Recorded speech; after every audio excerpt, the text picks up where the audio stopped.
humilié par ma mère qui me présente comme sa grande déception au fiancé de ma sœur. Les rires cessent quand ce capitaine de frégate me reconnaît et me salue avec respect, mon ami Ray. Leur choc fut ma plus belle revanche. Je suis Solange Kervadec, 47 ans, et j'ai gravi les échelons, de fille de maître principal dans un logement de la marine à contre-amiral commandant des milliers de personnes à travers les océans. Pendant des années, j'ai financé les urgences de ma famille, je me suis présenté à chaque événement et j'ai laissé glisser les blagues sur le fait d'être la carriériste solitaire. Mais lorsque, aux fiançailles de ma sœur, ma propre mère m'a présenté à son fiancé commando marine comme l'échec, et qu'il a fini par me saluer militairement devant tout le monde, j'ai pris une décision qui a tout changé. J'étais en poste à l'étranger lorsque ma sœur Chloé a annoncé ses fiançailles. Le message est arrivé via le système de messagerie officielle de la Marine nationale. D'abord, une notification formelle que ma demande de permission avait été approuvée pour un événement familial. Puis, maman a appelé. Pas pour demander si je pouvais venir, mais pour donner des instructions. Assure-toi de t'habiller convenablement, a-t-elle dit, sa voix portant cette pointe particulière que j'avais appris à reconnaître au fil des décennies. Nous ne voulons pas d'une autre scène en uniforme. J'étais dans mon bureau à ce moment-là, surplombant le port de Brest où 3 frégates étaient en formation, leurs coques grises découpant des lignes précises sur l'eau bleue. Devant ma porte, de jeunes officiers se déplaçaient avec détermination, leur salut vif et immédiat. Dans cette pièce, j'inspirais un respect gagné par des années de décisions difficiles et d'exécution sans faille. Mais pour ma mère, j'étais toujours la fille qui avait fait les mauvais choix. Je serai là, ai-je simplement dit. Chloé est si excitée, a poursuivi maman comme si je n'avais pas parlé. C'est un vrai beau parti. Un capitaine de frégate des commandos marines. Pas comme ces officiers de bureau avec qui tu travailles. J'ai laissé passer celle-là. J'avais appris il y a des années que la corrigée ne menait qu'à des disputes circulaires où elle oubliait les faits et ne se souvenait que de mon caractère difficile. La vérité était que je passais la plupart de mon temps en mer ou dans des sessions de planification stratégique qui déterminaient le mouvement de groupes aéronavals entiers. Mais pour elle, si vous n'enfonciez pas des portes avec un fusil, vous n'étiez pas vraiment un militaire. Comment s'appelle-t-il, ai-je demandé. Raphaël Sinclair. Capitaine de frégate Raphaël Sinclair. Elle le dit avec une sorte de révérence habituellement réservée aux célébrités. Il a été déployé 6 fois. 6 fois, Solange. Et il trouve quand même le temps pour sa famille. L'insinuation flottait dans l'air entre nous. J'avais manqué le premier mariage de Chloé parce que j'étais dans le golfe Persique à gérer une crise qui avait assuré la sécurité de 3 navires et de 4000 marins. Elle ne me l'avait jamais pardonné. Peu importait que j'ai envoyé un cadeau d'une valeur de 3 mois de mon salaire. Peu importait que j'ai appelé depuis une ligne sécurisée dès que j'avais eu 30 minutes de répit. Je n'avais pas été là. Et dans le calcul de maman, c'était la seule chose qui comptait. J'ai hâte de le rencontrer, ai-je dit. Et c'est juste d'être normal, a-t-elle répondu. Chloé a tant souffert avec ses divorces. Elle mérite bien ça. Après avoir raccroché, je me suis assise à mon bureau et j'ai regardé l'océan. Une notification de groupe a allumé mon téléphone. Le fil de discussion familiale. Je l'ai ouvert pour trouver 17 messages sur les fiançailles, la planification de la fête, le choix du lieu et des menus. J'ai fait défiler vers le haut. La conversation avait commencé il y a 3 semaines. Personne n'avait pensé à m'inclure jusqu'à aujourd'hui, et même maintenant, c'était seulement parce que mon père avait apparemment remarqué mon absence et m'avait ajouté lui-même. J'ai posé le téléphone et suis revenu au rapport devant moi. Résultat de l'inspection de préparation de la force d'action navale. 18 navires évalués, 12 citations décernées, 3 commandes en nécessitant une surveillance supplémentaire. Un travail précis, clair, conséquent. Le genre de choses qui maintenait les marins en vie et les missions réussies. Mon téléphone a de nouveau vibré. Chloé, en message privé, maman a dit que tu venais. S'il te plaît, ne fais pas en sorte que tout tourne autour de toi. Je l'ai lu 2 fois, essayant de décoder ce qu'elle voulait dire. Puis j'ai compris. Elle me demandait de ne pas mentionner ma carrière, de ne pas corriger les suppositions de quiconque, de me faire petite pour qu'elle puisse se sentir grande lors de sa journée spéciale. J'ai tapé et effacé 3 réponses avant de me décider pour « Félicitations. Je suis heureuse pour toi. » Elle a renvoyé un emoji cœur. Rien d'autre. Un jeune officier a frappé et est entré. Le lieutenant Rami, mon aide de camp. Mon amiral, le briefing est prêt quand vous le serez. Merci. Je me suis levé, j'ai lissé mon uniforme et je l'ai suivi jusqu'à la salle de conférence. Les 2 heures suivantes ont été consacrées à la logistique d'une opération interarmée à venir. J'ai à peine pensé au dîner de fiançailles. C'est là que mon esprit devait être, avec des problèmes qui pouvaient être résolus, des décisions qui comptaient, des conversations avec des gens qui valorisaient la compétence plutôt que la performance. Mais ce soir-là, seul dans mes quartiers, j'ai sorti la tenue de cérémonie blanche dont j'aurais besoin pour le dîner. Je l'ai repassée moi-même, malgré l'accès à des services qui auraient pu le faire pour moi. Il y avait quelque chose de méditatif dans le processus. La chaleur du fer, les plis nets se formant sous la pression, la transformation du tissu froissé en quelque chose de impeccable et professionnel. Un jeune officier avait plaisanté plus tôt dans la journée après que j'ai mentionné le dîner de famille. Mon amiral, c'est à ça que servent les réunions de famille, pour leur rappeler qui vous êtes vraiment. Je n'avais pas ri. J'avais juste hoché la tête et changé de sujet parce que la vérité était que je le leur rappelais depuis des années. Chaque promotion, chaque citation, chaque article dans Col Bleu, et cela ne semblait jamais compter. Ils avaient construit une histoire à mon sujet, la vieille fille carriériste qui avait choisi l'ambition plutôt que la famille, et ils s'y tenaient, peu importait l'épreuve. La veille de mon vol, j'ai dîné avec le capitaine de frégate Julie Tavernier, mon officier en second. Nous avions servi ensemble pendant 3 ans, et elle était devenue quelque chose qui s'apparentait à une amie, autant que la chaîne de commandement le permettait. Vous semblez tendu, a-t-elle observé devant une nourriture thaïlandaise médiocre du seul restaurant près de la base qui livrait après 22 heures. Une histoire de famille, ai-je dit. Elle a hoché la tête.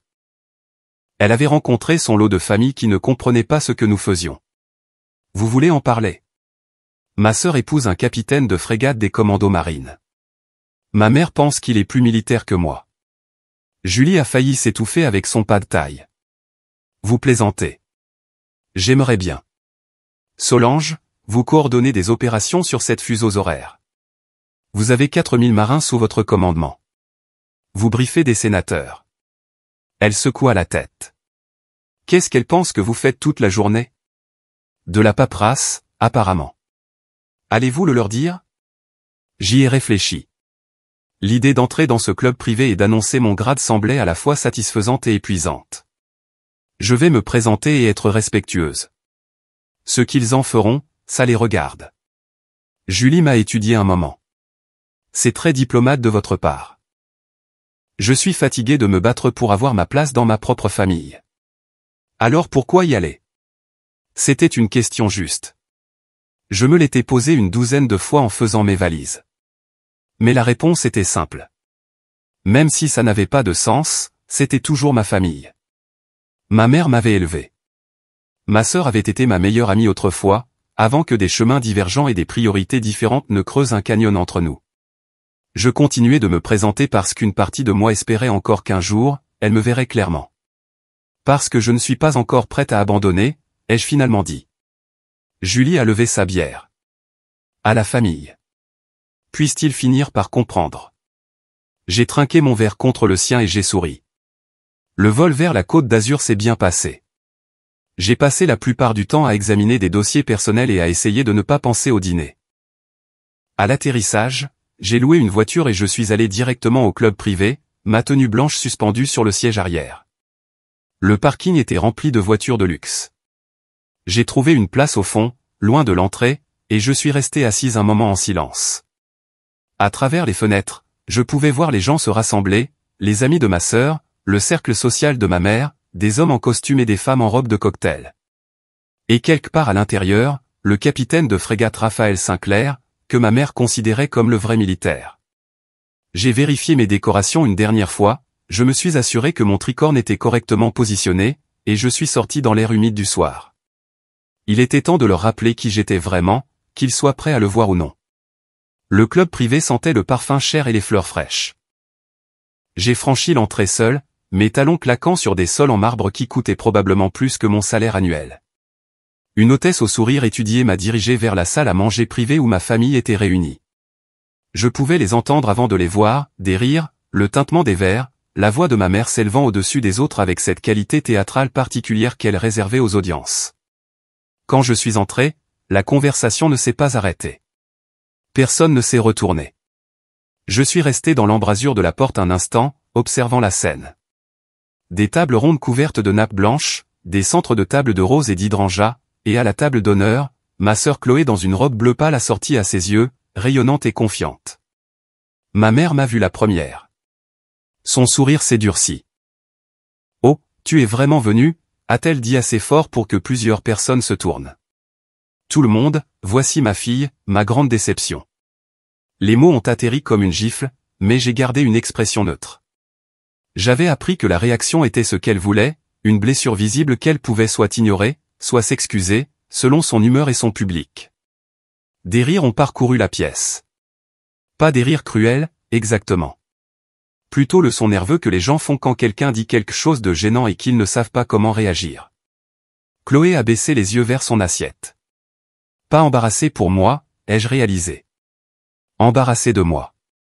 Maman a continué, encouragée par la réponse. C'est celle qui ne m'a jamais donné de petits-enfants. Trop occupée à jouer au marin. Plus de rire, plus léger cette fois. J'ai marché vers la table d'honneur, ma démarche mesurée et calme. Solange. Chloé s'est levée, a contourné la table. Son étreinte fut brève et raide. Je suis si contente que tu aies pu venir.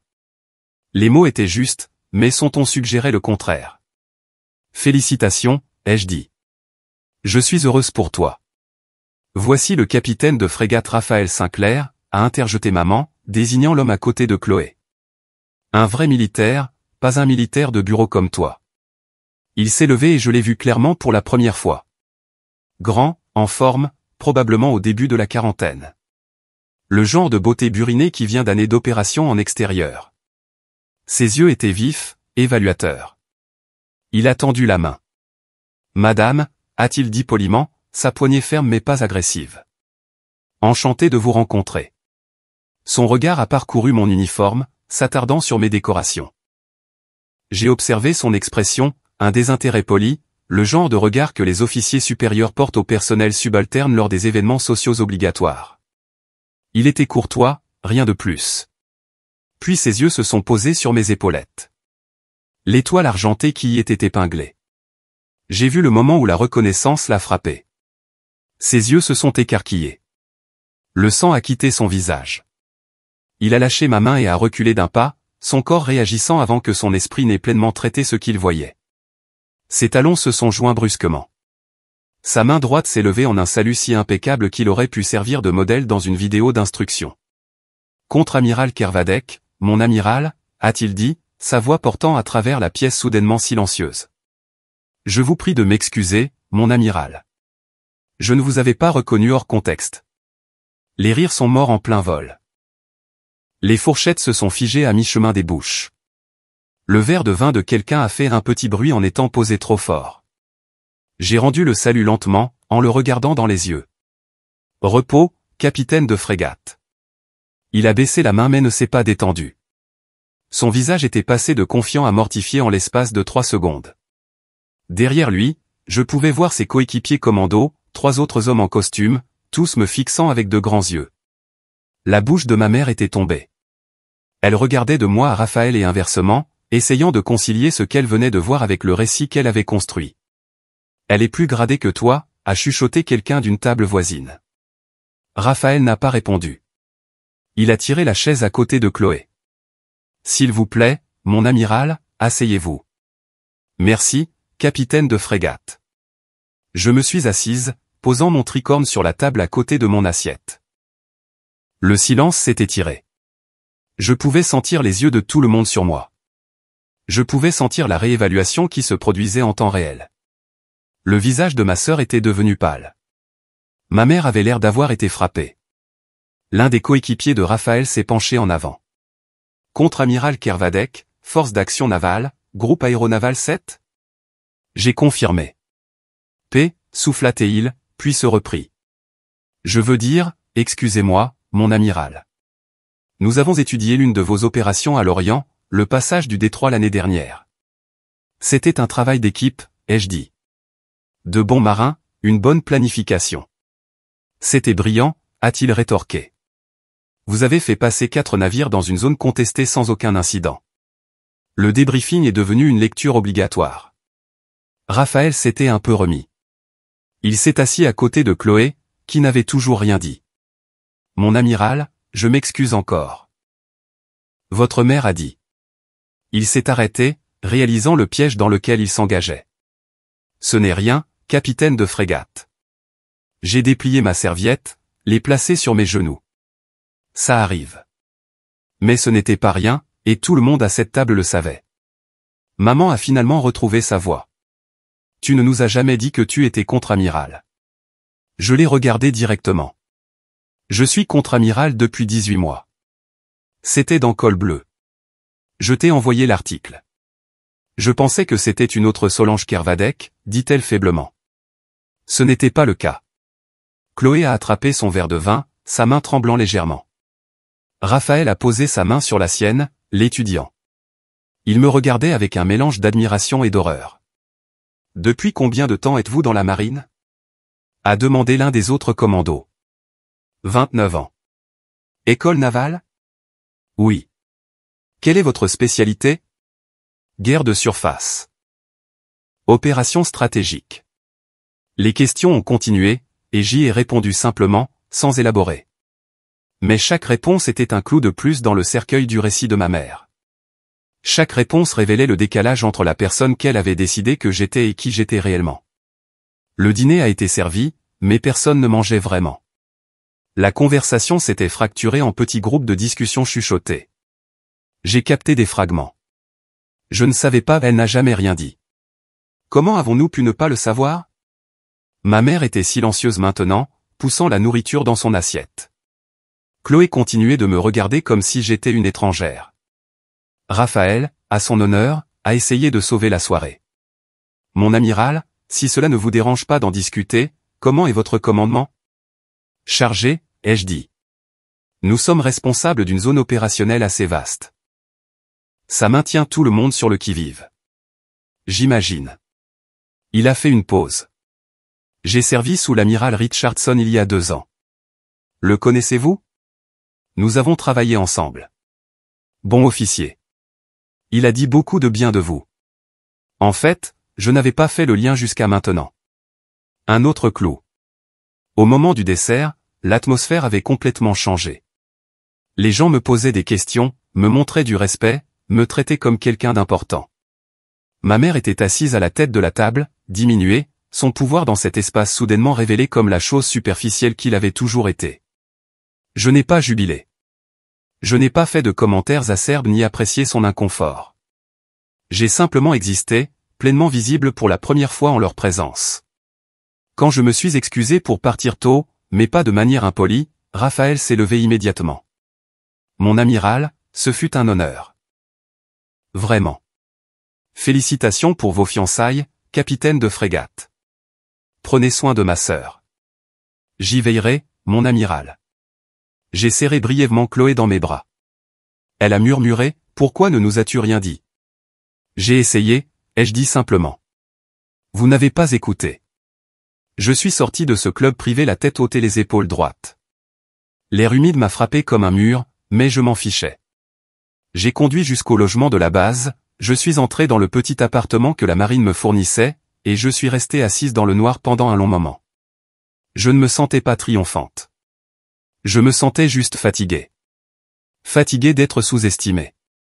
Fatigué de me battre pour le respect dans des espaces où il aurait dû être donné librement. Fatigué d'être la chute des blagues de ma mère. Mais aussi, pour la première fois depuis des années, j'ai ressenti autre chose. De la clarté. Le masque était tombé. Il m'avait vu. Vraiment vu. Et maintenant, je devais décider quoi faire de cela. Chloé et moi avons grandi à Toulon, où la marine était moins un choix de carrière qu'un fait de la vie. Le bruit des avions de chasse ponctuait chaque conversation en plein air. Les logements de fonction s'étendaient en rangées identiques, chacun occupé par une famille qui comprenait les cycles de déploiement et l'anxiété particulière d'attendre le retour d'un navire. Papa était maître principal, la colonne vertébrale de la marine. Il travaillait sur les moteurs d'avion, rentrait à la maison avec de la graisse sous les ongles, et parlait du service avec une fierté tranquille. Il ne nous a jamais poussés vers la vie militaire, mais il ne nous a jamais découragés non plus. Il nous a juste montré ce que c'était que de servir avec dignité. Maman avait d'autres aspirations. Elle voulait des filles qui feraient un bon mariage, auraient des enfants, organiseraient des dîners. Elle avait grandi dans la pauvreté, et la marine lui avait donné la stabilité, mais elle la considérait comme un tremplin vers quelque chose de mieux, de plus respectable à ses yeux, quelque chose qui n'impliquait pas de déménager tous les 3 ans ou de dire au revoir sur les quais. Chloé est née belle. Ce n'est pas subjectif. C'était simplement vrai. Même enfant, les gens arrêtaient maman dans les supermarchés pour commenter ses traits. Au lycée, elle avait appris à en faire une arme. Elle est sortie avec le capitaine de l'équipe de foot, a été élue reine du bal, et a rempli des albums photos d'images d'elle entourée d'amis. Moi, je suis née curieuse. Je démontais les radios pour comprendre comment elles fonctionnaient. Je lisais les manuels techniques de papa pour le plaisir. Au collège, j'ai commencé à assister à des événements de la marine avec lui. Cérémonie de passation de commandement, pot de départ à la retraite. J'aimais l'ordre de tout ça, la façon dont chacun connaissait sa place et son but. Quand j'ai dit à maman que je voulais entrer à l'école navale, elle a ri, pas méchamment, mais avec dédain. Ma chérie, tu n'as pas besoin de faire ça. Tu es intelligente. Tu pourrais épouser quelqu'un qui a réussi. Je veux ma propre réussite, ai-je dit. Ce n'est pas comme ça que le monde fonctionne pour les femmes.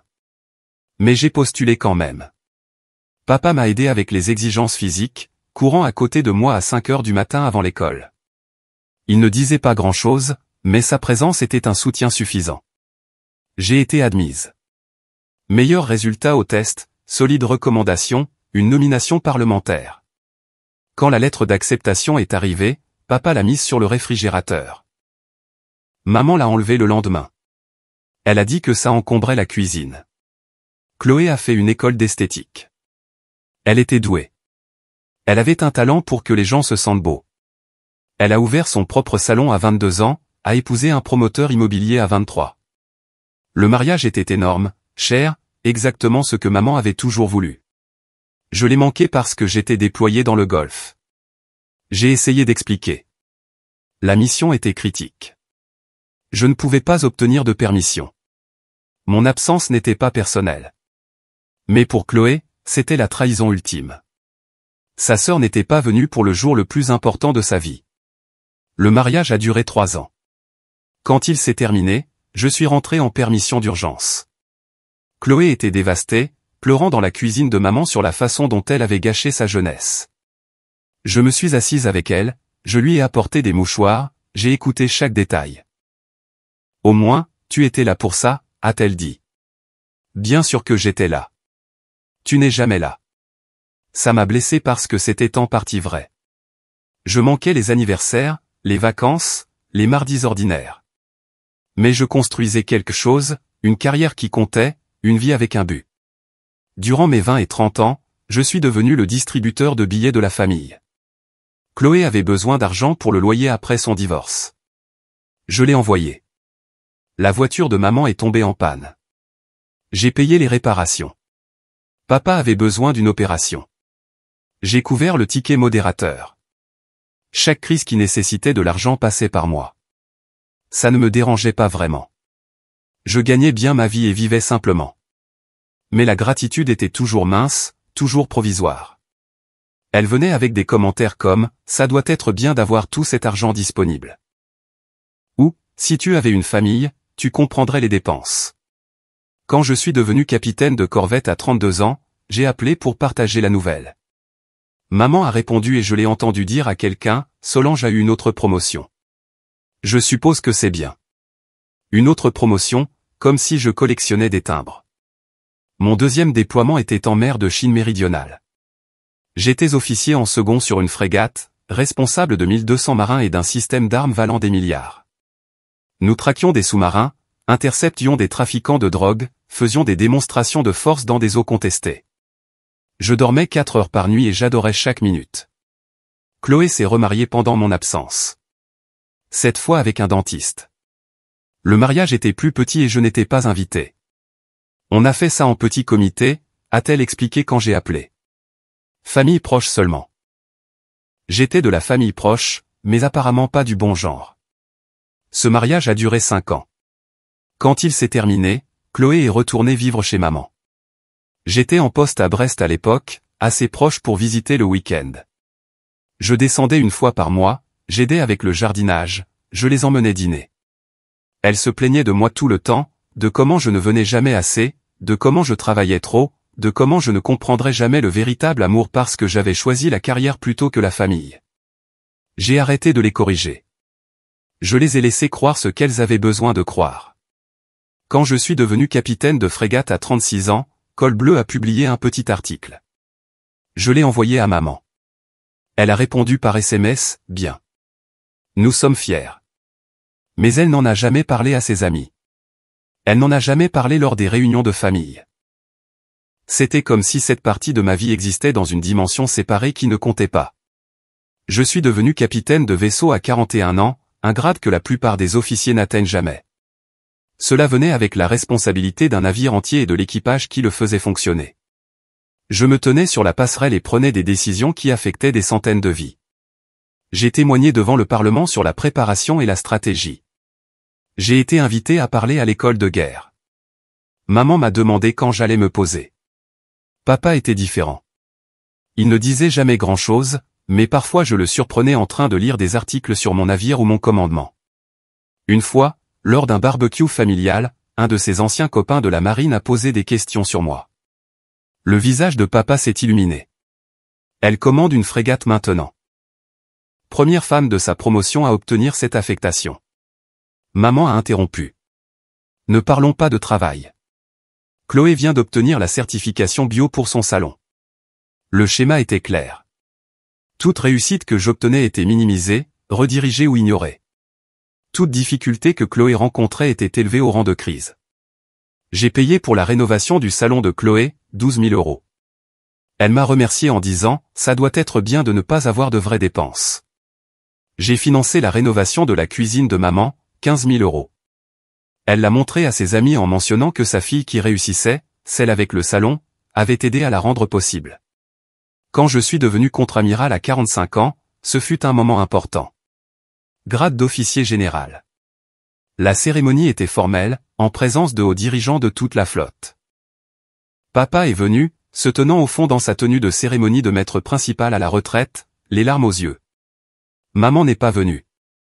Elle avait un rendez-vous chez le coiffeur. Je lui ai envoyé des photos.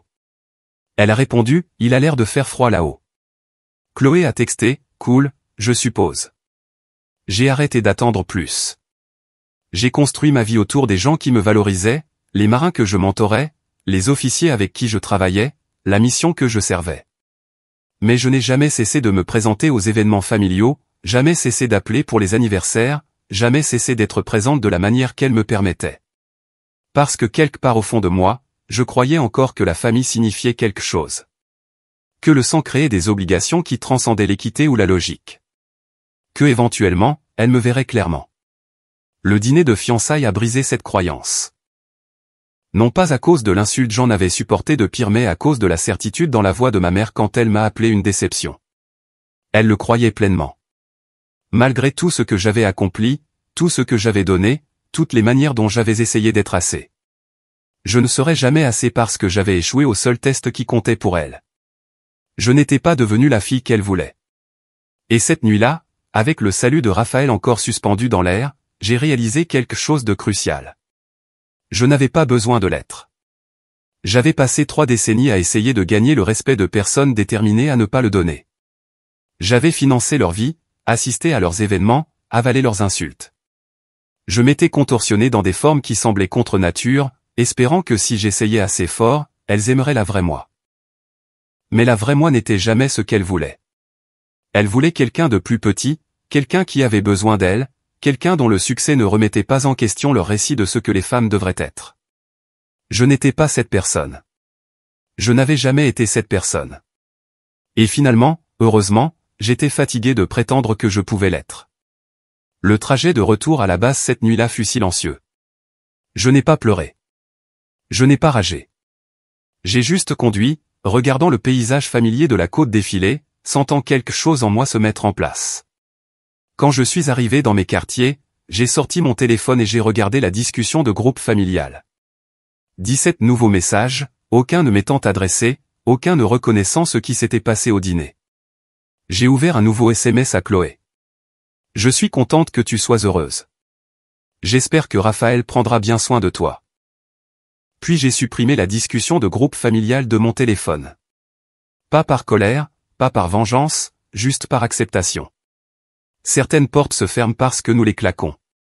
D'autres se ferment parce que nous arrêtons enfin, silencieusement, de les tenir ouvertes.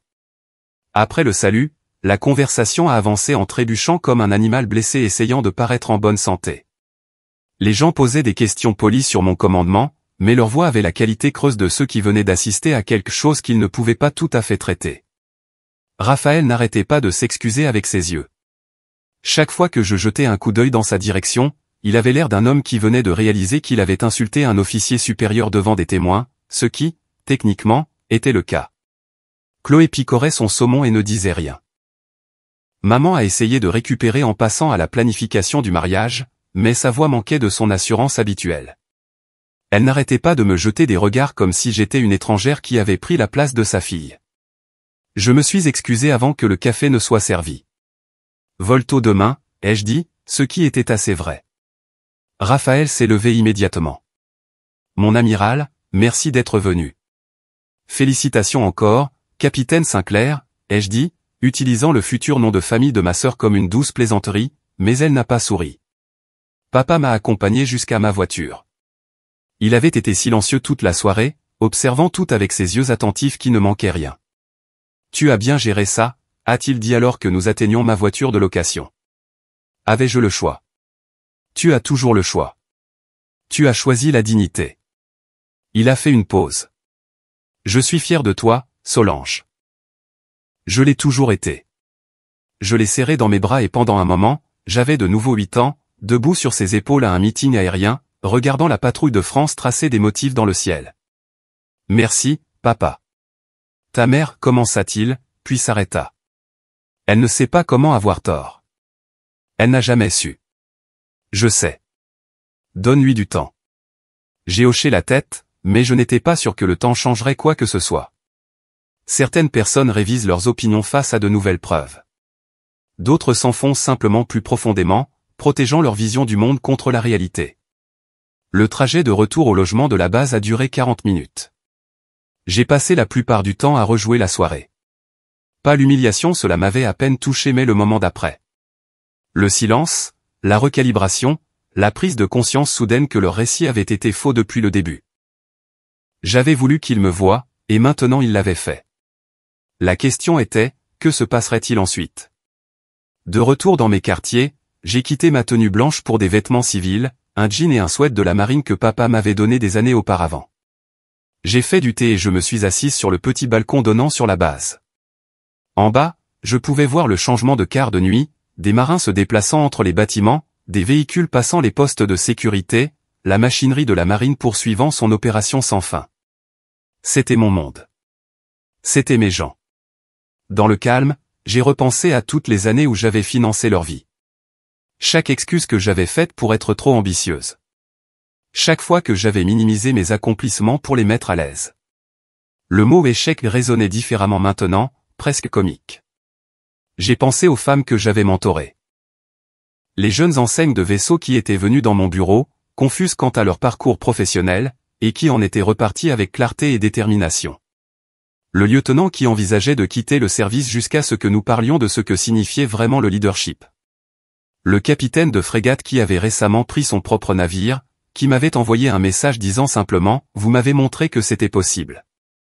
J'ai pensé aux opérations que j'avais planifiées, aux décisions qui avaient gardé les marins en sécurité, aux stratégies qui avaient fonctionné, au moment où tout était en jeu et où j'avais pris la décision qui devait être prise.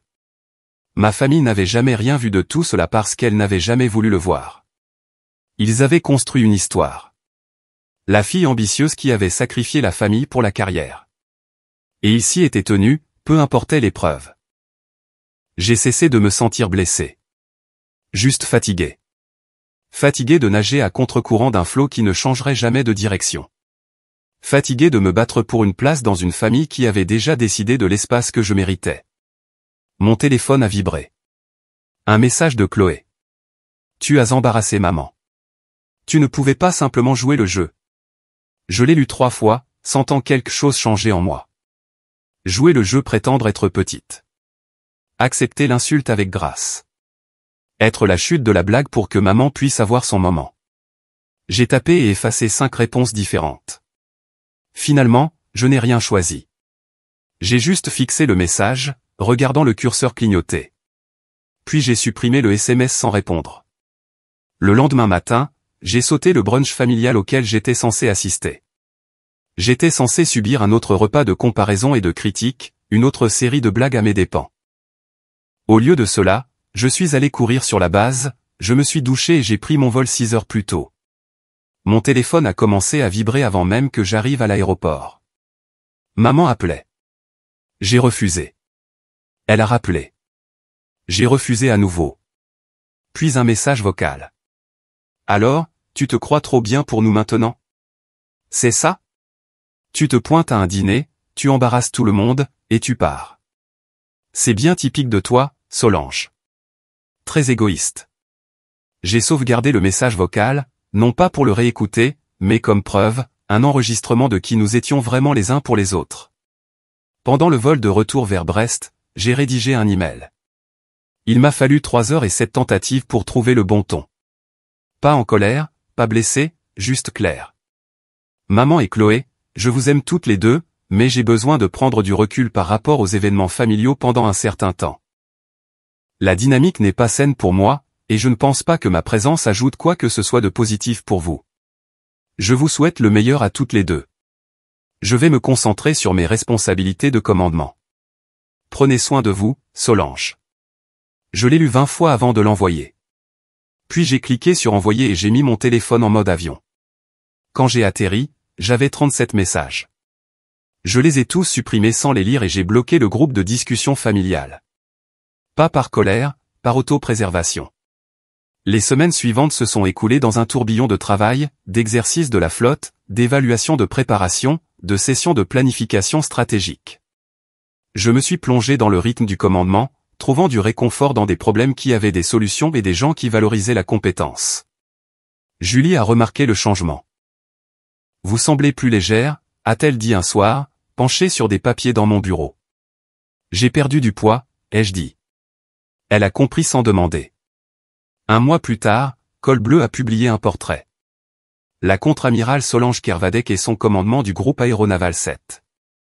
C'était une page entière avec des photos et des citations de hauts dirigeants. Il mentionnait mon dossier à l'école navale, mon expérience opérationnelle, ma réputation de précision et de calme sous la pression.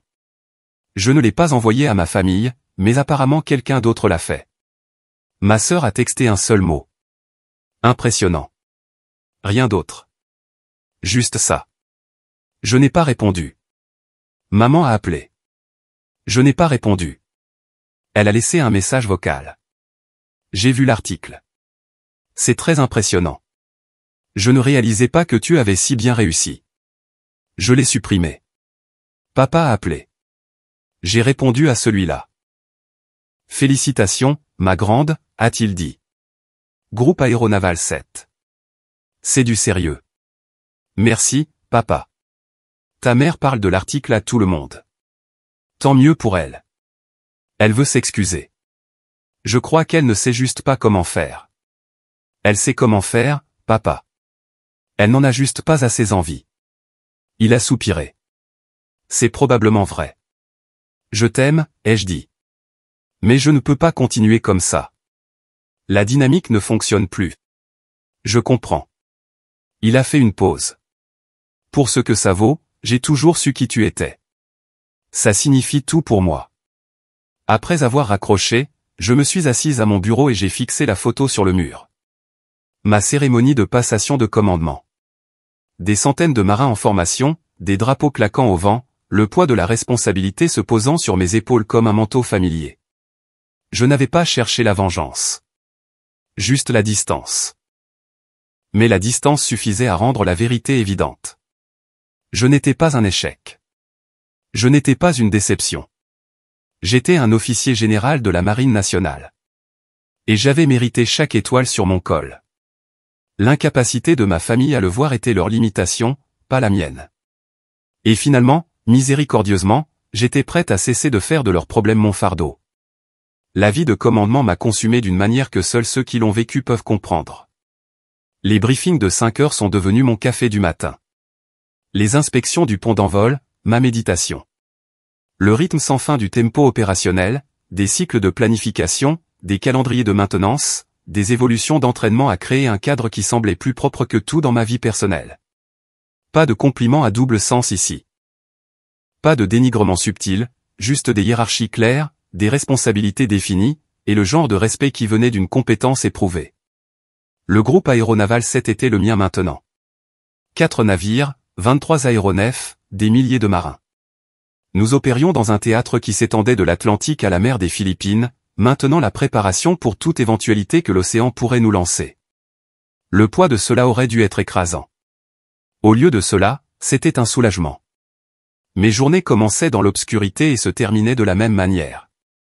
Briefing à 5 heures, réunion d'opération à 7 heures, visite de navire tout au long de la matinée, planification tactique l'après-midi. Au moment où je retournais dans mes quartiers, j'avais à peine l'énergie de prendre une douche avant de dormir. Julie s'inquiétait pour moi. Mon amiral, vous allez vous épuiser. Je vais bien. Vous travaillez 16 heures par jour. Vous aussi. Je ne suis pas celle dont la famille vient d'imploser. J'ai levé les yeux du rapport de préparation que j'examinais. Ma famille n'a pas implosé. Elle a juste finalement montré sa vraie structure. Elle s'est assise en face de mon bureau. Leur avez-vous parlé du tout? Mon père, une fois, et il comprend. Les autres? J'ai haussé les épaules. Elle s'adapte à une nouvelle réalité. Ce que je ne lui ai pas dit, c'est que le silence de ma mère et de ma sœur ressemblait moins à une punition qu'à une libération. Chaque jour qui passait sans un appel téléphonique chargé de culpabilité ou une demande d'argent était un jour où je pouvais respirer plus facilement.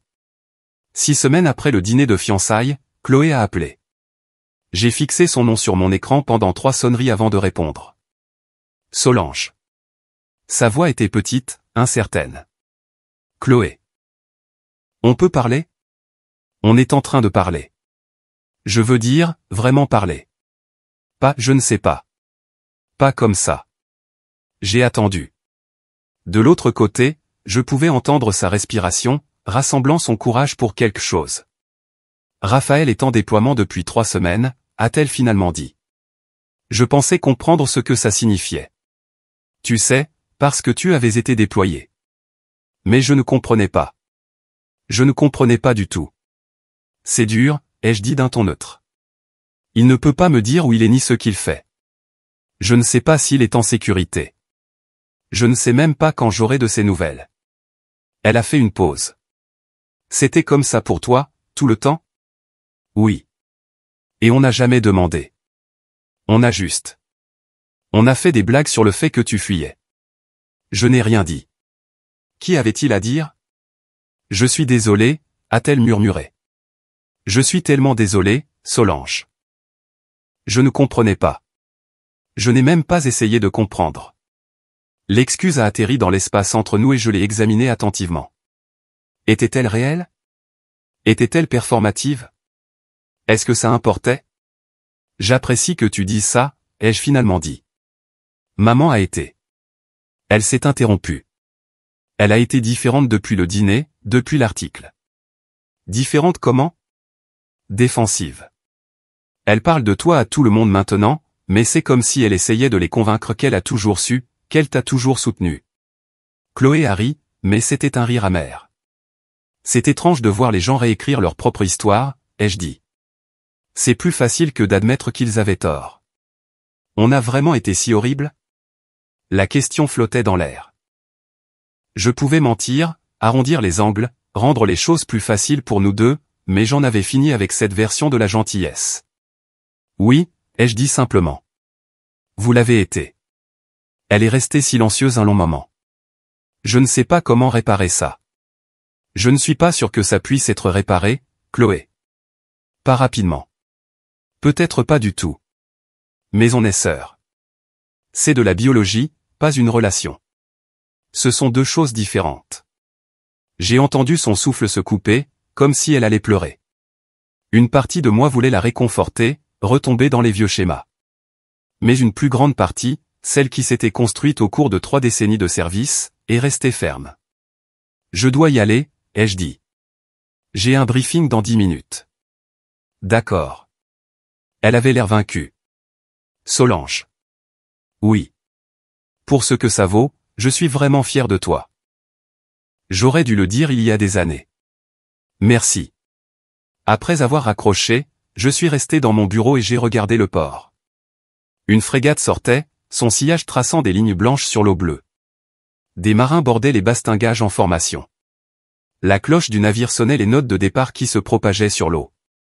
J'avais été 7 marins autrefois, jeune, enthousiaste, au garde-à-vous tandis que le monde s'étendait au-delà de l'horizon. Maintenant, j'envoyais ces marins au loin. Maintenant, je prenais les décisions qui déterminaient où ils allaient et ce qu'ils faisaient.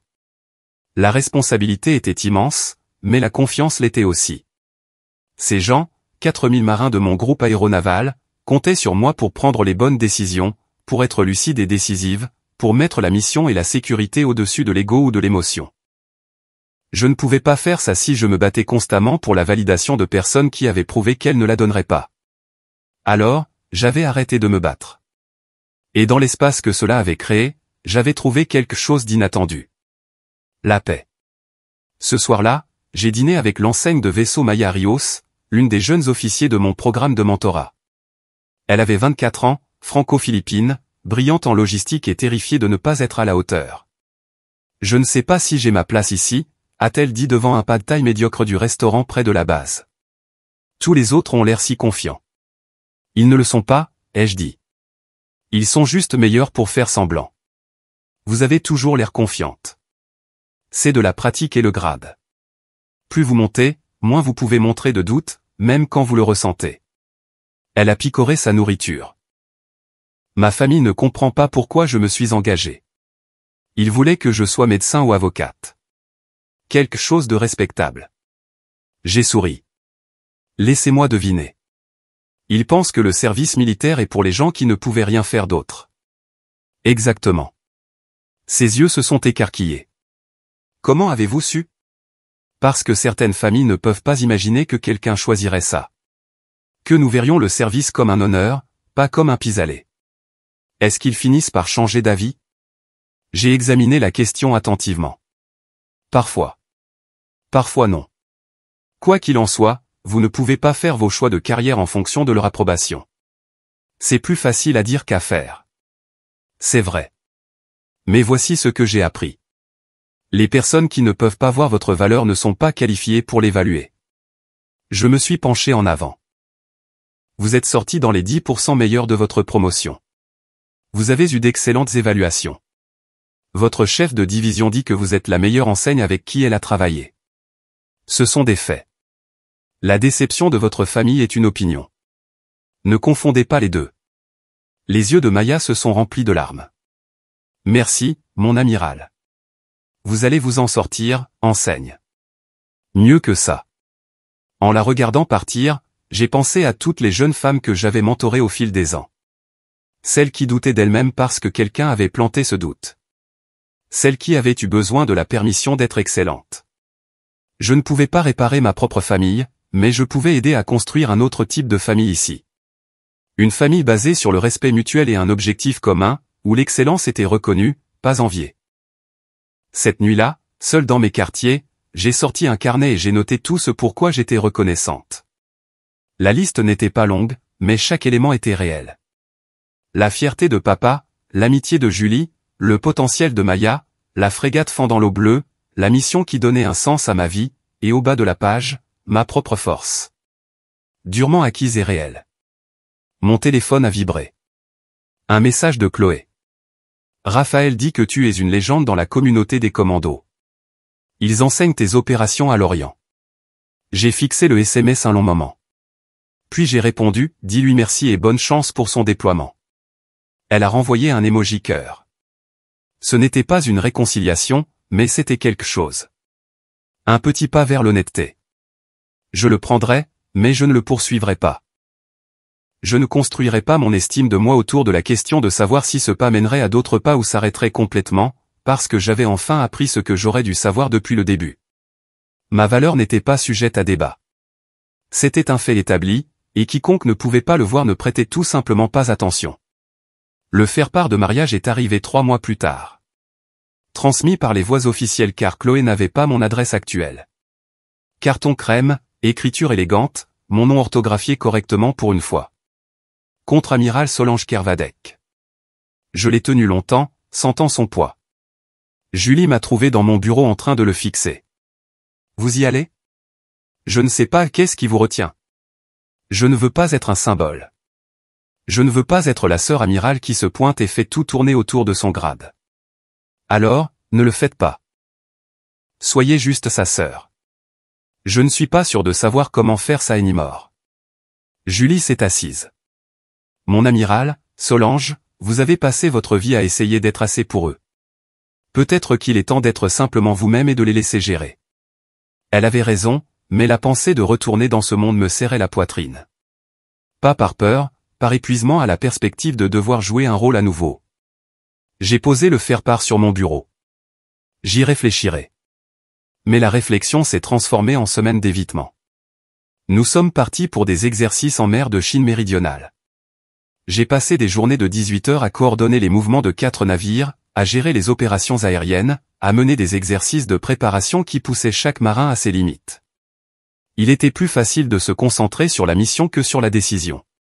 2 semaines avant le mariage, mon père a appelé. « Tu viens ?» J'ai envoyé des fleurs. Ce n'est pas ce que j'ai demandé. J'ai soupiré. « Papa, je ne sais pas si je peux supporter ça. » Les questions, l'attention, les explications. Personne ne te demande d'expliquer quoi que ce soit. Maman voudra que je le fasse.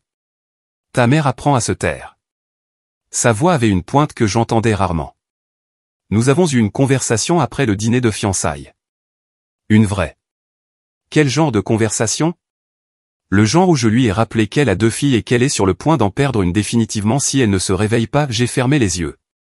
Tu n'avais pas à faire ça. Si, je le devais. J'aurais dû le faire il y a des années. Il a fait une pause. Viens au mariage, ma grande. Pas pour eux. Pour toi. Présente-toi selon tes propres termes. Pars quand tu veux, mais ne le manque pas parce que tu es fatigué de te battre. Tu as déjà gagné. C'est juste le tour d'honneur. Après avoir raccroché, je suis resté dans ma cabine et j'ai regardé l'océan à travers le hublot. L'eau était grise aujourd'hui, agitée par le temps qui arrivait de l'ouest. J'avais passé 3 décennies à faire mes preuves à l'école navale, à mes commandants, aux marins sous mon commandement. J'avais mérité chaque promotion, chaque responsabilité, chaque étoile sur mon col. Pourquoi avais-je encore l'impression d'avoir quelque chose à prouver à ma famille? La réponse est venue tranquillement. Je ne l'avais plus. Si j'allais au mariage, ce serait parce que je l'avais choisi. Parce que Chloé était toujours ma sœur malgré tout. Parce qu'une partie de moi, petite mais têtue, croyait encore à la possibilité d'une famille. Mais j'irais en étant moi-même, complètement. Sans excuse. J'ai envoyé un message à Chloé. Je serai là. Félicitations. Elle a répondu immédiatement. Vraiment? Merci. Ça représente tout. Je ne lui ai pas dit que je serais en tenue blanche. Je n'ai pas demandé si c'était approprié. J'ai juste décidé que si je devais me présenter, je le ferais honnêtement.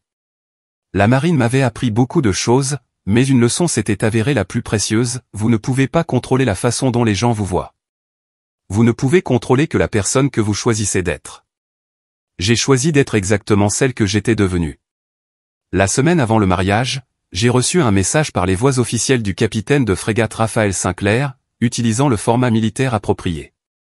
Mon amiral, je tenais à m'excuser à nouveau pour ma conduite lors du dîner de fiançailles. J'avais fait des suppositions basées sur des informations incomplètes. C'était non professionnel et irrespectueux. Je me suis depuis renseigné sur votre historique opérationnel et je suis honoré que vous soyez présente à notre mariage. Respectueusement, capitaine de frégate Raphaël Sinclair, et même j'ai apprécié la formalité, la reconnaissance qu'il avait commis une erreur et l'assumait. J'ai répondu, capitaine de frégate Sinclair, vos excuses sont acceptées. J'ai hâte de célébrer avec vous et ma sœur. Bon vent et bonne mer.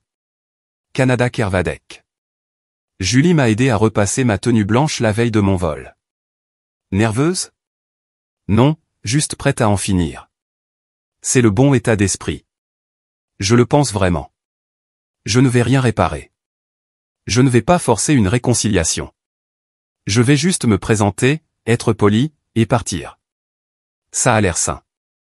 Ça a l'air épuisant. Elle a ri. La plupart des choses de famille le sont. Le vol vers la Côte d'Azur s'est bien passé. J'ai loué une voiture, je suis allé à un hôtel près du lieu de la cérémonie ne restant pas avec la famille cette fois et j'ai disposé mon uniforme avec une précision militaire. Le matin du mariage, je me tenais devant le miroir de l'hôtel en tenue de cérémonie blanche complète, chaque décoration en place, chaque plinette, mon tricorne positionné exactement comme il faut. Je ressemblais à ce que j'étais, un officier général de la Marine nationale. Qu'il s'en accommode. L'église était magnifique. Des roses blanches partout, une musique douce, les invités arrivant dans leurs plus beaux habits. Je suis arrivé seul 20 minutes avant le début de la cérémonie. Les gens se sont retournés quand je suis entré, pas juste regarder, retourner. L'uniforme commandait l'attention, que je le veuille ou non. J'ai trouvé une place vers le fond, du côté de la mariée, assez loin pour ne pas être sur les photos de famille, mais assez présente pour compter. Une femme plus âgée à côté de moi s'est penchée. « Êtes-vous militaire ?»« Oui, madame. »« Quel grade ?»« Contre-amiral. » Ses yeux se sont écarquillés. « Mon Dieu. Êtes-vous de l'unité du marié ?»« Je suis la sœur de la mariée. » Elle a semblé stupéfaite, puis ravie. « Comme c'est merveilleux. Vous devez être si fier. »« Je le suis, » ai-je dit, et je le pensais. Chloé avait l'air heureuse sur les photos exposées dans l'église. Quoi que d'autres soient vrais, c'est ce qui comptait. La cérémonie a commencé. Chloé a remonté l'allée au bras de papa, rayonnante en dentelle blanche. Quand elle est passée devant ma rangée, nos regards se sont croisés. Elle a souri, un vrai sourire, et j'ai hoché la tête en retour. Les vœux étaient traditionnels. La voix de Raphaël était stable, confiante. Chloé a pleuré des larmes de joie. Papa se tenait au premier rang dans sa tenue de cérémonie de maître principal à la retraite, et je l'ai vu essuyer ses yeux pendant le baiser. Maman était assise à côté de lui dans un tailleur rose pâle, sa posture parfaite, son visage illisible. À la réception, j'étais assise à une table avec certains des coéquipiers commando de Raphaël et leurs épouses. Ils ont posé des questions intelligentes sur ma carrière, sur la vie en mer, sur la direction d'un groupe aéronaval. La conversation était facile, professionnelle, respectueuse. Chloé et Raphaël ont fait le tour des tables. Quand ils ont atteint la mienne, Chloé m'a serré fort dans ses bras. « Merci d'être venu. Vraiment. Tu es magnifique, ai-je dit. Je suis heureuse pour toi. » Raphaël m'a serré la main correctement cette fois. « Merci d'être là, mon amiral. Ça compte beaucoup pour nous deux. Prenez soin d'elle, capitaine de frégate. J'y veillerai. Vous avez ma parole. » Ils sont passés à la table suivante, et j'ai senti quelque chose se relâcher dans ma poitrine. C'était suffisant. C'était une sorte de conclusion. Maman s'est approchée alors que je finissais de dîner. Elle avait l'air plus âgée qu'à la fête de fiançailles, plus incertaine. Solange. Elle se tenait à côté de ma chaise, les mains jointes. On peut parler ? Bien sûr. Nous sommes sortis dans un jardin, loin du bruit et de la musique. La soirée était chaude, humide, l'air épais de l'odeur du jasmin. J'ai beaucoup réfléchi, a-t-elle commencé, à ce que j'ai dit au dîner de fiançailles. Maman, on n'a pas besoin d'eux. Non, il le faut. Je le dois. Elle a pris une profonde inspiration. Je t'ai traité de déception devant tout le monde. Et j'avais tort. J'ai attendu. Des années d'excuses m'avaient appris à laisser les gens finir avant de répondre. Ton père m'a expliqué ce que tu as accompli. Pas seulement le grade, mais tout le reste. Les opérations, le leadership, les marins qui te respectent. Sa voix s'est légèrement brisée. Je ne savais pas parce que je ne voulais pas savoir. Je voulais que tu rentres dans une case spécifique. Et quand tu ne l'as pas fait, j'ai décidé que ça signifiait que tu avais échoué. Tu n'étais pas la seule, ai-je dit doucement. Je sais. Chloé et moi l'avons fait toutes les deux. On t'a rabaissé pour nous sentir plus grandes. Elle m'a regardé directement. Je suis désolé. Je suis si profondément désolé. L'excuse flottait dans l'air entre nous. Je l'ai examinée, retournée, senti son poids. J'apprécie que tu dises ça, ai-je finalement dit. Vraiment. Mais maman, j'ai besoin que tu comprennes quelque chose. Je ne peux pas revenir à ce que c'était avant. Où je dois constamment faire mes preuves ou minimiser ma vie pour te mettre à l'aise. Cette version de notre relation est terminée. Je sais. Je ne sais pas ce qui vient ensuite. Je ne sais pas si on peut construire quelque chose de différent. J'aimerais essayer. Ses yeux étaient humides. Si tu es d'accord. J'y ai réfléchi. Vraiment réfléchi. Pas comme une fille désespérée d'approbation, mais comme un officier évaluant objectivement une situation. Ma mère pouvait-elle changer? Peut-être. Les gens pouvaient surprendre. Voulais-je investir dans cette possibilité? C'était plus difficile à répondre. Je suis prête à essayer, ai-je dit lentement. Mais ça doit être réel. Pas de commentaires à double sens. Pas de minimisation. Pas de comparaison avec Chloé ou qui que ce soit d'autre. Si tu ne peux pas faire ça, je préfère garder mes distances. Je peux le faire. Je le ferai. Alors, d'accord, on va essayer. Elle s'est avancée, hésitante, et je l'ai laissée me serrer dans ses bras. C'était bref, maladroit, mais réel. Quand nous sommes rentrés, papa a croisé mon regard de l'autre côté de la pièce. Il a hoché la tête une seule fois, compréhension et approbation en un seul geste. Je suis resté 1 heure de plus, j'ai regardé Chloé danser avec Raphaël, j'ai parlé avec plusieurs invités, j'ai posé pour quelques photos. Quand je suis parti, la fête battait son plein, mais j'avais fait ce pourquoi j'étais venu. Sur le chemin du retour à l'hôtel, je me sentais plus légère. Pas réparée, pas guérie, juste plus légère. Mon téléphone a vibré. Un SMS de Chloé. Merci d'être venu. Merci pour tout. Je t'aime. Je me suis garé, j'ai répondu, je t'aime aussi. Sois heureuse. C'était un début. Peut-être juste un début. Peut-être rien de plus, mais c'était quelque chose. Le lendemain matin, je suis rentré à Brest. Au moment où j'ai atterri, le mariage semblait être quelque chose qui était arrivé à quelqu'un d'autre. Pas dans le mauvais sens, juste distant, séparé de ma vraie vie. Ma vraie vie m'attendait sur la base. Une pile de plans opérationnels à examiner. Un problème de personnel qui nécessitait mon attention. 3 réunions prévues pour lundi matin. J'ai déballé ma tenue blanche, je l'ai envoyée au nettoyage, et j'ai enfilé mon uniforme de travail. La transformation était physique et mentale. De personne à officier à amiral. Toute la même, mais différente selon le contexte. Julie est passée dans mes quartiers ce soir-là. Comment c'était? Mieux que prévu. Ta mère s'est excusée. Elle l'a fait. Et elle le pensait, je crois. Tu penses que vous allez reconstruire? J'ai réfléchi à la question. Peut-être. Sur des bases différentes. On verra. C'est un progrès. C'est quelque chose. J'ai fait une pause. Tu sais quelle était la partie la plus étrange? Pendant tout le temps où j'étais là-bas, je n'arrêtais pas de penser à revenir ici. Non pas parce que j'étais malheureuse, mais parce que c'est chez moi maintenant. C'est ici que j'appartiens. Julie a souri. Il t'en a fallu du temps pour le comprendre. Mieux vaut tard que jamais. Au cours des semaines suivantes, ma relation avec ma famille s'est transformée en quelque chose de nouveau. Pas chaleureux, exactement, mais honnête. Maman appelait de temps en temps avec de vraies questions sur mon travail. Chloé envoyait des nouvelles de sa vie de femme mariée sans se plaindre de mon absence. Papa et moi parlions tous les dimanches comme nous l'avions toujours fait. Ce n'était pas parfait. De vieux schémas refaisaient parfois surface, un commentaire qui semblait piquant, une comparaison qui blessait légèrement. Mais lorsque ces moments se produisaient, je les abordais directement au lieu de les avaler. Maman, c'était dédaigneux. Chloé, j'ai besoin que tu ne minimises pas mon travail. Et elle s'ajustait, lentement, imparfaitement, mais sincèrement. Pendant ce temps, mes responsabilités de commandement s'intensifiaient. Nous avons mené un exercice majeur en mer des Philippines, 4 nations, 12 navires, 3 semaines d'opérations coordonnées qui ont testé chaque système et chaque marin. Je me tenais sur la passerelle de mon navire amiral à 3 heures du matin un matin, regardant les frégates manœuvrer en formation sous la lumière des étoiles. Le capitaine de frégate Tavernier se tenait à côté de moi, examinant le trafic des communications. « Mon amiral, les jours simples vous manquent-ils parfois ?» a-t-elle demandé.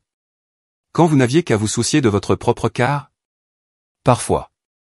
Mais c'est mieux comme ça. » « Comment ça ?» Plus d'impact, plus de sens. J'ai montré la formation. 1 millier de personnes exécutant une opération complexe sans faille, ça n'arrive pas par hasard. Ça arrive parce que tout le monde, du plus jeune matelot aux officiers supérieurs, connaît son travail et le fait excellemment. Vous faites en sorte que ça paraisse facile. Ce ne l'est pas, mais ça en vaut la peine. Un message est arrivé. Un de nos avions avait un problème de maintenance et devait se dérouter vers un site d'atterrissage alternatif. Julie et moi avons travaillé sur le problème, coordonné la réponse, assuré que les pilotes atterrissent en toute sécurité. Juste une autre nuit en mer, juste un autre problème résolu. Au lever du soleil, nous avions exécuté 17 évolutions distinctes sans incident. Le genre de succès qui ne fait jamais les gros titres parce qu'il est simplement attendu. C'était la nature du commandement. On se souvient de vos échecs, pas de vos 1000 succès silencieux. Mais je le savais, et mes marins le savaient. Et c'était suffisant. 3 mois après le mariage, Col Bleu a publié un autre portrait. Celui-ci était plus long, plus profond, une interview sur la philosophie du leadership, les choix de carrière, le défi d'être une femme dans un domaine dominé par les hommes. Ils ont posé des questions sur l'équilibre entre vie professionnelle et vie privée. Je leur ai donné une réponse honnête. Je ne crois pas à l'équilibre. Je crois à l'intégration. Mon travail n'est pas séparé de ma vie. C'est ma vie. Et j'en suis fier. L'article a été bien reçu. J'ai reçu des messages d'officiers de toute la flotte, de mentors avec qui j'avais travaillé il y a des années, de femmes de l'école navale qui commençaient tout juste leur carrière. Un message s'est démarqué, celui de l'enseigne Rios. Mon amiral, j'ai montré l'article à ma famille. Ma mère comprend enfin pourquoi je me suis engagé. Merci d'être visible. Cette nuit-là, j'ai relu l'article, en prêtant attention à la photo qu'ils avaient choisie. Moi sur la passerelle de mon navire amiral, jumelle à la main, scrutant l'horizon. L'image de quelqu'un qui savait exactement qui elle était et ce qu'elle faisait. J'ai envoyé l'article à ma famille, non pas pour prouver quoi que ce soit, juste pour partager. Maman a répondu, « Je suis si fier de toi. J'espère que tu le sais maintenant. » Chloé, ma sœur, la warrior. Papa, j'ai toujours su que tu étais spéciale, ma grande. J'ai sauvegardé ces messages, non pas parce que j'avais encore besoin de la validation, mais parce qu'ils représentaient quelque chose d'important. La vérité enfin reconnue. Le titre que j'avais gagné, contre-amiral, était devenu une armure. Pas de la vanité, mais une protection contre la mémoire révisionniste. Personne ne pouvait plus réécrire mon histoire. Elle était documentée, publiée, réelle. Pour la première fois de ma vie, j'ai ressenti une paix complète dans le silence. Non pas le silence d'être ignoré, mais le silence d'être en sécurité, de savoir qui j'étais, peu importe qui regardait. 6 mois après le mariage, j'ai reçu des ordres que j'attendais, mais que je n'arrivais pas tout à fait à croire. Promotion au grade de vice-amiral d'escadre et affectation en tant que commandant adjoint de la flotte atlantique. 3 étoiles. Julie m'a trouvé en train de fixer la notification officielle. Mon amiral, ça va? Je suis promu vice-amiral d'escadre. Elle a attrapé le papier de mes mains, l'a lu, et a poussé un cri de joie qui était décidément peu militaire. Paix mon amiral. Félicitations. Merci. Vous n'avez pas l'air excité. Je suis en train de digérer. La vérité était plus compliquée. J'étais excité, honoré, fier. Mais je pensais aussi à toutes les personnes qui n'avaient pas cru que j'y arriverais. Toutes les fois où j'avais été sous-estimé, négligé ou rejeté. Et maintenant, j'étais l'une des femmes les plus haut gradées de la Marine nationale. La cérémonie de promotion était prévue dans 3 mois. Grande, formelle, en présence de hauts dirigeants de tout le service. Je pouvais inviter des invités, de la famille, des amis, des collègues. J'ai pensé à qui je voulais là. Papa, évidemment, Julie, plusieurs mentors qui étaient devenus des amis, les officiers qui avaient servi sous mon commandement et m'avaient autant appris que je leur avais enseigné, et ma mère et ma sœur. Parce que malgré tout, elles étaient ma famille. Et ce moment était assez grand pour être partagé. J'ai d'abord appelé papa. Je suis promu vice-amiral d'escadre. Silence à l'autre bout. Puis. Solange. 3 étoiles. 3 étoiles. Je l'ai entendu prendre une respiration tremblante. Ta mère doit entendre ça. Attends, papa. Je peux l'appeler. Mais il l'appelait déjà. J'ai entendu leur conversation étouffée. Puis la voix de maman. Solange. Salut, maman. Ton père dit que tu es promu. Vice-amiral d'escadre. Dans 3 mois. Un autre silence. Puis, doucement, je ne sais même pas quoi dire. Tu n'as rien à dire. Je voulais juste que vous le sachiez. Peut-on venir à la cérémonie? J'aimerais beaucoup. Après avoir raccroché, je suis resté dans mon bureau et je me suis laissé ressentir. Vraiment ressentir. Pas l'accomplissement, c'était de la satisfaction professionnelle, mais la victoire personnelle. Je l'avais fait. Pas pour eux, mais malgré eux, et maintenant ils étaient enfin là pour en être témoins. Les 3 mois suivants ont été un tourbillon de transition, de planification, de briefing et de préparation. Je passais du commandement opérationnel au leadership stratégique. Des responsabilités différentes, une portée plus large, des enjeux plus élevés. L'enseigne Rios, maintenant lieutenant de vaisseau après sa promotion, est passé dans mon bureau une semaine avant la cérémonie. Mon amiral, je voulais vous remercier avant que vous ne preniez votre nouvelle affectation. Pourquoi? Pour m'avoir montré que c'était possible.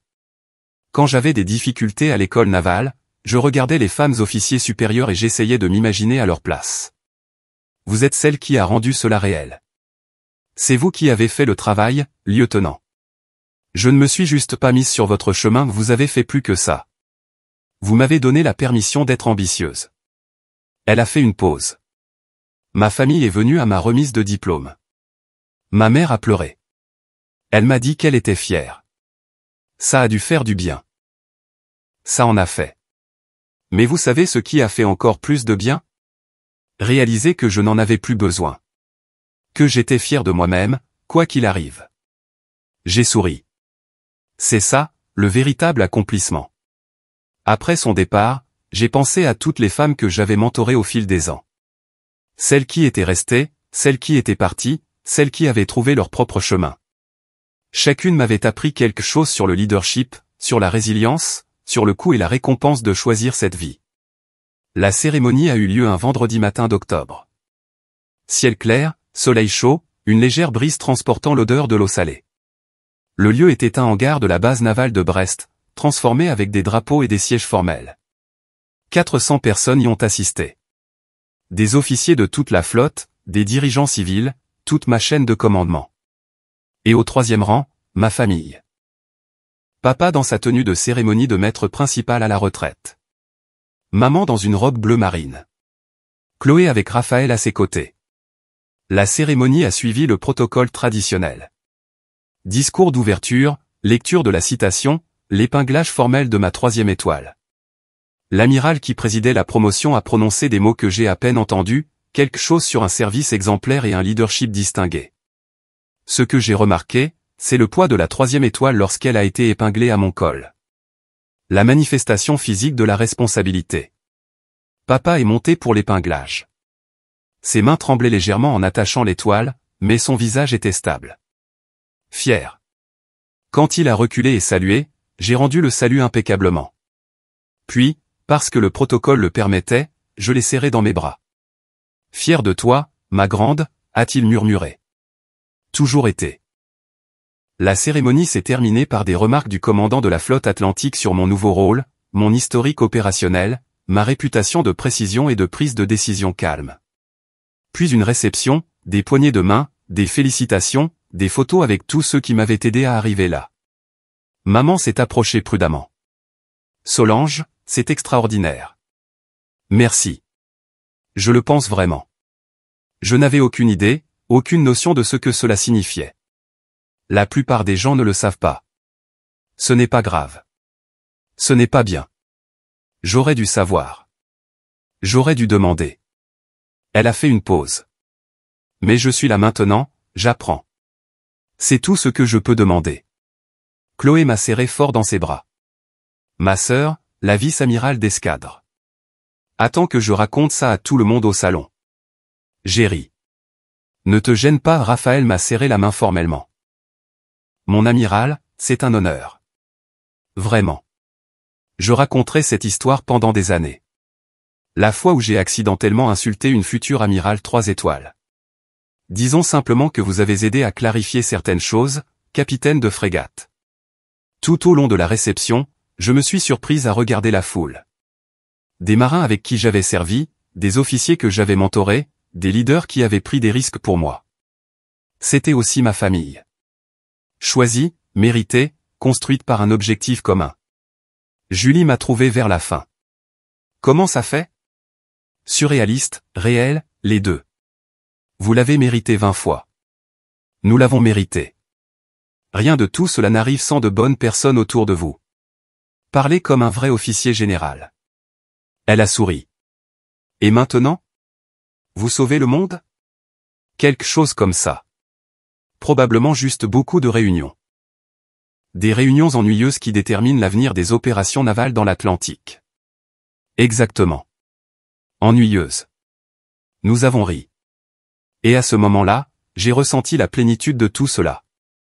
Pas seulement la promotion, mais tout ce qu'elle représentait. Le voyage de l'élève officier à la vice-amirale d'escadre. Les sacrifices, les victoires, la lente construction d'une vie qui comptait. Ce soir-là, après que tout le monde soit parti, je me suis tenu seul sur le quai et j'ai regardé le soleil se coucher sur l'océan. L'eau est devenue dorée, puis orange, puis violette profonde à mesure que l'obscurité s'installait. Quelque part là-bas, des navires sous ma supervision opérationnelle menaient des missions. Des marins étaient de quart, exécutant des ordres, assurant la sécurité des voies maritimes. J'étais responsable de maintenant. Non seulement de leurs opérations, mais de leur bien-être, de leur formation, de leur avenir. Le poids en était immense. Mais l'honneur l'était aussi. J'ai pensé à la jeune femme que j'étais à l'école navale. Ambitieuse, déterminée, désespérée de faire ses preuves. Que penserait-elle si elle pouvait me voir maintenant? Elle serait probablement soulagée, fière, peut-être un peu surprise. J'ai sorti mon téléphone et j'ai envoyé un message au groupe de discussion familiale, celui que j'avais supprimé il y a des années, mais que j'avais prudemment rejoint des mois plus tôt. Merci d'avoir été là aujourd'hui. Ça a tout signifié. Je vous aime tous. Les réponses sont venues rapidement. Papa, je t'aime, ma grande. Maman, nous sommes si fiers. Si incroyablement fiers. Chloé, la meilleure sœur de tous les temps. Sans conteste. J'ai souri et j'ai rangé le téléphone. Puis je me suis retourné et j'ai marché vers la base. Mes 3 étoiles captant la dernière lumière du jour. Ma démarche confiante et sûre. Je n'avais pas besoin d'applaudissements, juste de respect. Et finalement, miséricordieusement, j'avais les deux. La famille qui m'avait élevé et la famille que j'avais choisie. La vie que j'avais construite et le but que je servais. Tout cela ensemble, complet. Pas parfait, mais réel. Et c'était suffisant. C'est ici que je vous laisse. J'ai fixé une limite, j'ai gardé ma dignité, et j'ai continué à avancer.